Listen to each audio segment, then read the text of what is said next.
guys, welcome sa aking unang vlog kung saan papakita ko sa inyo kung saan ba pwedeng bumili ng murang gulay sa Divisoria na magagamit nyo sa inyong negosyo at murang bigas na marami kayong pagpipilian, no? Actually, dalawang location to pero isang location lang ang binibilan ko, no? Kaya, tara! So, andito tayo ngayon sa kahabaan ng Recto Divisoria. Pagkagabi, meron mga setup dyan ng bangketa na nagtitinda ng mga karne at gulay. Pero sa umaga, wala na nakasetup dahil daanan lang yan. Etong street na to, tutumbukin mo lang yan, yung Santo Cristo Street. Makakabili ka na ng mga gulay na gusto mong bilhin sa murang halaga. So, ayan, katulad nito, meron talong na nagbebenta lang ng 40 pesos per kilo. August 31, 2024 ko yan binidyohan. So, syempre, paiba-iba din naman ang presyo ng gulay, lalo na kung tag-ulan, nagtataas ito. Pero kung naghahanap din kayo ng mura at kaya nyo dumayo ng Divisoria para sa inyong negosyo, talagang mas makakamura kayo sa inyong costing. At eto naman yung isang location ng bilihan ng bigas. Tawid Recto na to, dito sa 806 Asuncion Street. Isang beses ko palang nasubukan bumili ng bigas dyan, pero nasisikipan kasi ako sa area. At one way lamang ito pero sa nakikita nyo sa video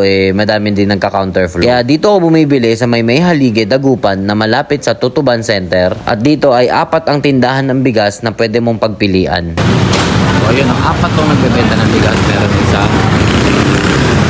dalawa, meron pa din sa dulo. Ito yung pang-4. Dito ako bumibili ng bigas sa pang-4. So, pagdating mo dyan sa May mga pila. Paradaan, Ito tayo. kalimakan dyan.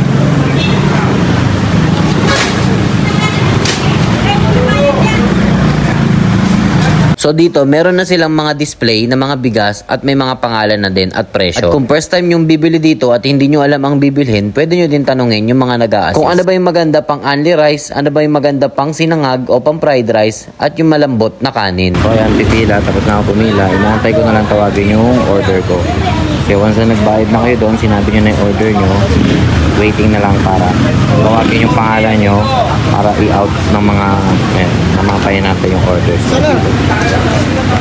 Okay. So, ayan. Cocomelon, 1,230 as of August 31. No? 25 kilo yan. So, dalawang binili ko. Bibili na sa atin yan. Ginawa mo na doon. Okay. Papasalta ko dito sa mata. So, ayan yung mga pinamili ko. So, araw-araw, fresh yung pechay na ginagamit namin talaga. Meron din ako mga suki doon na tinatabihan namin. No? So, once na magkaubusan, meron akong stock. No? Ayan. Okay. Palong, no? Maganda yung tinatabis natin. Maganda yung nagagamit natin. At eto, syempre, na-orderan din kami ng pack meals o crew meals, no? Plain rice, garlic parmesan chicken, boneless yan, tsaka creamy spinach.